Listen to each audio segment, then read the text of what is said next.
Maneh. A few moments later. Ya. Assalamualaikum warahmatullahi wabarakatuh. Halo teman-teman. Baik, kami di sini dari kelompok 2 dari mata kuliah Ekonomi Internasional 2 akan membawakan materi tentang pertumbuhan ekonomi terkendala dengan beberapa fenomena ekonomi.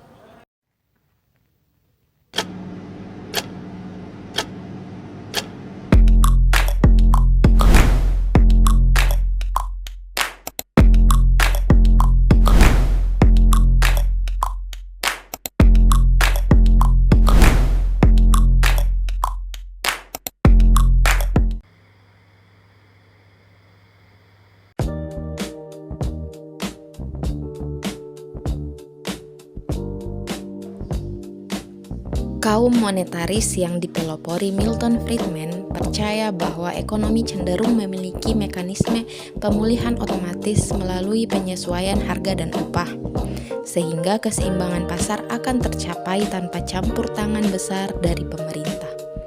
Intervensi pemerintah seperti stimulus fiskal yang masif justru beresiko menimbulkan inflasi dan dianggap kurang efektif dibanding menjaga stabilitas jumlah uang beredar.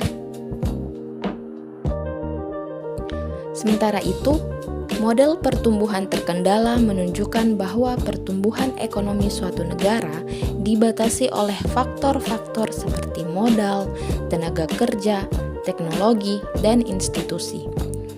Untuk menilai kemampuan suatu negara menghadapi kendala ini, digunakan indikator seperti Net Primary Income atau NPI dan pertumbuhan ekonomi.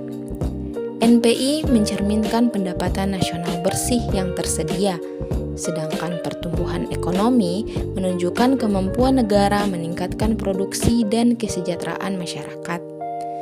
Kedua indikator ini penting karena memberi gambaran tentang efisiensi sumber daya, kapasitas investasi, dan potensi pembangunan berkelanjutan. Nah, apa sih model pertumbuhan terkendala itu? Model pertumbuhan terkendala adalah teori yang menjelaskan bahwa ekonomi suatu negara tidak bisa tumbuh semaunya. Pertumbuhan akan terhambat oleh 3 hal utama. Yang pertama, keterbatasan permintaan.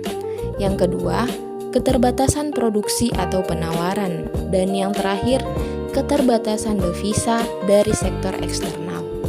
Ketiga faktor ini menentukan seberapa cepat ekonomi bisa tumbuh.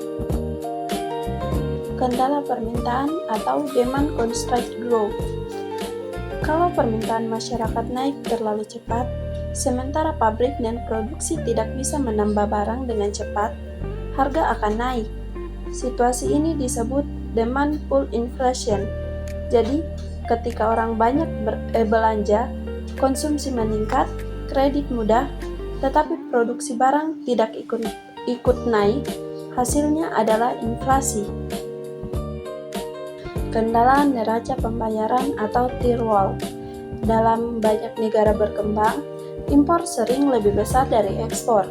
Ketika ekspor lemah, jumlah devisa berkurang, nilai mata uang melemah, dan harga barang impor menjadi lebih mahal. Biaya produksi ikut naik karena banyak bahan baku masih diimpor. Kondisi ini memicu import inflation, yaitu inflasi yang datang dari luar negeri. Selanjutnya ada kendala penawaran atau supply constraint. Ada kalanya inflasi terjadi bukan karena permintaan tinggi, tetapi karena barangnya sendiri yang kurang. Contohnya, harga pangan naik karena gagal panen, jalur distribusi yang buruk, atau kapasitas produksi yang kecil. Saat barang sedikit, tetapi orang tetap butuh, harga otomatis naik. Ini disebut cost push inflation atau inflasi karena dorongan biaya. Di sini juga ada menghubungkan inflasi 6,5% dengan kendala pertumbuhan. Kalau inflasi sampai 6,5%, itu artinya ekonomi sedang menghadapi batas kemampuan. Angka itu memberi sinyal bahwa ada kendala pertumbuhan. Misalnya, jika penyebabnya permintaan terlalu tinggi, maka produksi tidak mampu mengejar. Jika penyebabnya neraca pembayaran, maka nilai mata uang melemah dan impor lebih mahal. Dan jika penyebabnya penawaran, maka barang berkurang, produksi terganggu, atau pasokan tidak lancar. Jadi, inflasi 6,5% bukan sekedar angka, tetapi tanda bahwa ekonomi sedang menghadapi hambatan dalam tumbuh lebih cepat. PDB Indonesia tumbuh sekitar 5,1%. Dalam model pertumbuhan terkendala, pertumbuhan 5,1% hanya bisa terjadi jika ekspor tumbuh cukup cepat untuk membiayai impor, yang artinya pertumbuhan 5,1% sama dengan batas yang ditentukan oleh kemampuan devisa Indonesia, yang mana jika ekspor stagnan, pertumbuhan tidak bisa naik lebih tinggi. Rumah tangga naik sebesar 4,8%. Konsumsi yang meningkat mendorong permintaan barang termasuk barang impor. Dalam model pertumbuhan terkendala, kenaikan konsumsi bisa menyebabkan permintaan impor naik, dan hal ini dapat menyebabkan tekanan pada neraca pembayaran yang mengakibatkan membatasi pertumbuhan ekonomi. Jadi, kenaikan konsumsi bisa mempercepat pertumbuhan, tetapi juga bisa mempercepat defisit eksternal. BI rate naik dari 5,7% menjadi 6,7%. Kenaikan suku bunga membuat konsumsi dan investasi turun sebagai upaya menahan impor. Dalam model pertumbuhan terkendala, BI rate naik digunakan untuk mengurangi tekanan impor dan menjaga stabilitas neraca pembayaran. Artinya, suku bunga jadi alat untuk menyesuaikan demand dengan keterbatasan devisa.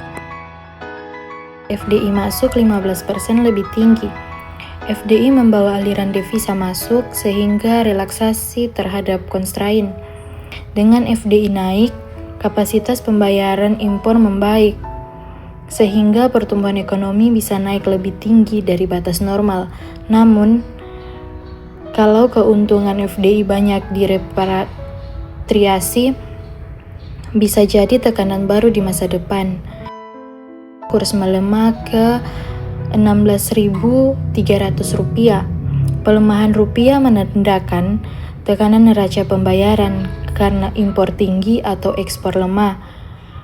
Dalam teori pertumbuhan terkendala, mata uang melemah sama dengan bukti bahwa pertumbuhan ekonomi melampaui kemampuan devisa. Kurs lemah adalah penyesuaian otomatis supaya impor turun dan ekonomi kembali ke batas pertumbuhan yang aman. Ekspor turun 20%. Ini inti model pertumbuhan terkendala. Ekspor turun, kemudian devisa turun, kemudian kemampuan impor turun, dan pertumbuhan ekonomi tertekan. Bahkan bila permintaan domestik kuat, ekonomi tidak bisa tumbuh karena kekurangan devisa. Selanjutnya adalah impor yang naik sebesar 12%. Jadi impor naik berarti permintaan domestik tinggi, tapi juga berarti devisa keluar makin besar. Bila impor tumbuh lebih cepat dari ekspor, itu berarti pertumbuhan otomatis akan melambat untuk menyesuaikan neraca pembayaran. Inilah constraint-nya. Selanjutnya adalah tenaga kerja full employment. Dalam model ini, full employment jarang dicapai kecuali ekspor yang kuat, devisa yang cukup, dan produksi yang berkembang. Jika full employment tercapai saat neraca pembayaran tertekan, maka pertumbuhan akan dipaksa turun karena impor tidak bisa terus naik. Yang terakhir adalah current account defisit sebesar 3%. Dari defisit current account berarti negara mengimpor lebih banyak daripada kemampuan ekspornya. Dalam teori pertumbuhan terkendala, current account defisit berarti sinyal pertumbuhan saat ini terlalu tinggi, melebihi kemampuan neraca pembayaran. Jika defisit makin dalam, itu berarti ekonomi harus menyesuaikan atau kurs akan melemah. Jadi secara keseluruhan, pertumbuhan ekonomi hanya dapat meningkat jika kendala-kendala tersebut, terutama kendala devisa, dapat teratasi. Ekonomi akan bergerak mengikuti batas yang ditentukan oleh kemampuan ekspor dalam membiayai impor. Inflasi, kurs, suku bunga, konsumsi, dan arus modal semuanya adalah mekanisme penyesuaian agar ekonomi tidak melampaui batas tersebut. Dengan kata lain, ekonomi akan tumbuh jika kendala dilepas dan akan melambat ketika bersandar di luar kemampuan devisanya.